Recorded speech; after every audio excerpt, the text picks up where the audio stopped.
ইমোশনের কন্ট্রোলের ব্যাপার। আমি হয়তো উপরতে খেলতে পছন্দ করি, আমাদের টপ অর্ডার ব্যাটসম্যান যারা দেখেন ওরা কিন্তু রিস্ক নিয়ে খেলতে পছন্দ করে এবং বাউন্ডারি মারতে পছন্দ করে। সো ওটাকে যদি আমি সাপোর্ট না করে ওদেরকে আটকিয়ে দিই তাহলে আমাদের টিমের জন্য একটু ডিফিকাল্ট। আমি যেখানে যে সময়টা আউট হয়েছি এটা টিমের জন্য আমার কাছে মনে হয় যে একটু চাপে পড়ে গিয়েছে, কারণ আমি চিন্তা করেছিলাম যে রানটাও যেন কন্টেন্ট করতে পারি, কারণ প্রত্যেকটা ওভারে যদি আমি একটা করে বাউন্ডারি নিতে পারি তাহলে আমার রান রেটটাও ঠিক থাকবে অ্যাট দ্য সেম টাইম। তো আমি তৌহিদ হৃদয়কে প্রেশারটা দিতে চাইনি, আমি চিন্তা করেছি যে আমি রানটা যেন কন্টেন্ট করতে পারি। সো ওইভাবে মাঝে মাঝে ক্যালকুলেটিভ রিস্কগুলো নিতে হয়, বাট আমি হয়তো প্রপার এক্সিকিউট করতে পারিনি ওইটা, কারণ আমি যদি প্রপার এক্সিকিউট করতে পারতাম হয়তো ওটা বাউন্ডারি পেতাম।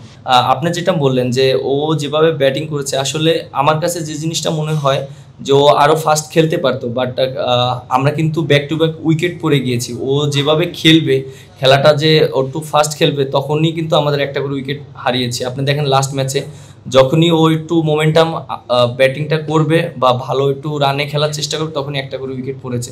সো একটা ব্যাটারের জন্য অনেক ডিফিকাল্ট এরকম সিচুয়েশনে ব্যাটিং করাটা। দেখেন আজকেও যখন ও ব্যাটিং করেছিল আমার কাছে মনে হয় যে ওর জন্য যে আমরা হেরেছি এরকম কোনো কিছু না।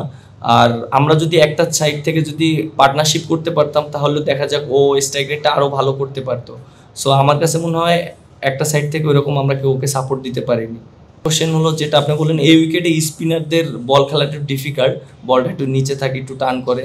এবং আমি যেটা চেষ্টা করেছিলাম যে পাটোয়ারিকে দিয়ে 2-3টা ওভার যদি কাভার করতে পারি তাহলে ইজি হবে, কারণ ওরা কিন্তু ব্যাটসম্যানরা দেখেন বাউন্ডারিটা অনেক বড় ছিল, মারতে গেলে কিন্তু আউট হওয়ার চান্সটা থাকে। সো আমি ওই চান্সটাই নেওয়ার চেষ্টা করেছি। 50 ওভার খেলতে পারিনি, হ্যাঁ এটা অবশ্যই আমাদের টিমের জন্য একটা কনসার্ন, এবং আমি মনে করি যে আমরা যদি প্রপার ব্যাটিং করতে পারতাম তাহলে আমাদের জন্য ভালো হতো। এটা নিয়ে আমরা কথা বলেছি, যেহেতু আমাদের মিডল যে ব্যাটসম্যানগুলো আছে তাদের রেসপন্সিবিলিটি অনেক বেশি, তারা এই জিনিসগুলো খেলতে পারেনি। আমি নিজেও অনেক বল খেলতে পারিনি, তাহলে আরও জিনিসটা বেটার হতো। সো আমার কাছে মনে হয় এটা নিয়ে কাজ করার অনেক জায়গা আছে, যেহেতু আমরা আমাদের সামনে অনেক খেলা আছে এবং একটা সিরিজে যেহেতু আমি এই সিরিজের দায়িত্ব পেয়েছি, সো আমার কোন জায়গায় ল্যাকিংস আছে এবং আমার টিমের কোন জায়গায় ইমপ্রুভ করতে হবে সেই জিনিসগুলো আমি চেষ্টা করব কাজে লাগানোর জন্য এবং কোচের সাথে কথা বলে।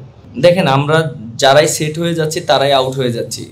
একটা যে মোমেন্টাম, খেলাটা একটা মোমেন্টামের ব্যাপার, যেই মোমেন্টামটা নিচ্ছে সেই আউট হয়ে যাচ্ছে। সো আমার কাছে মনে হয় দেখেন আজকে যখন আমি ব্যাটিং করছিলাম হৃদয়ের সাথে আমরা কিন্তু অলমোস্ট মোমেন্টাম ধরে ফেলেছিলাম। সো আমি একটা শট খেলতে যে আউট হয়ে গিয়েছি তখন আবার মোমেন্টাম ওরা পেয়েছে।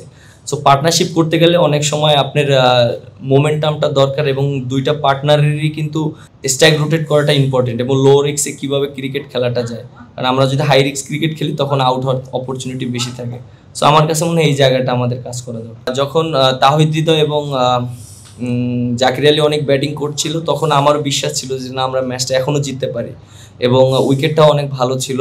এবং আমার কাছে যে জিনিসটা মনে হয় যে আমরা পার্টনারশিপ করতে পারিনি, ওরা অনেক পার্টনারশিপ করেছে। আপনি দেখেন শ্রীলঙ্কার দেখেন ওদের প্রায় 120 রানে প্রায় 3 উইকেট পড়ে গিয়েছিল, দেন তারপরে কিন্তু একটা বড় পার্টনারশিপ করেছে। সো মিডল ওভারের এবং পার্টনারশিপটা খুবই ইম্পর্টেন্ট, যেটা আমরা লাস্ট বিগত 3টা ম্যাচে যেটা করতে পারিনি। হয়তো করেছি আমরা 30-40 রানের পার্টনারশিপ করেছি। সো ওয়ানডে ক্রিকেট আপনি জিততে গেলে 30-40 রান পার্টনারশিপ করে মিডল ওভারে জেতাটা আপনার জন্য টাফ হয়ে যাবে।